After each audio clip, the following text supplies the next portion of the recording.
Magandang hapon po sa inyong lahat.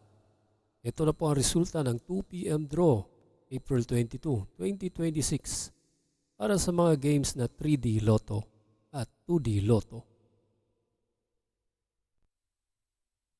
Kung bago ka pa lang sa aking channel, pwede kang mag-like, share, at subscribe para updated kayo sa mga PCSO lottery results araw-araw. Para sa 2 p.m. draw ng 2D Lotto, ito po ang mga winning numbers. 31 and 14 in exact order.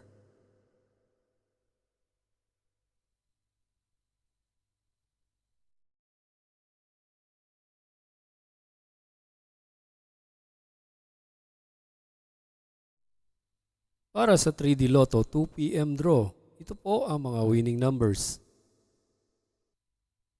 5, 5, and 3 in exact order.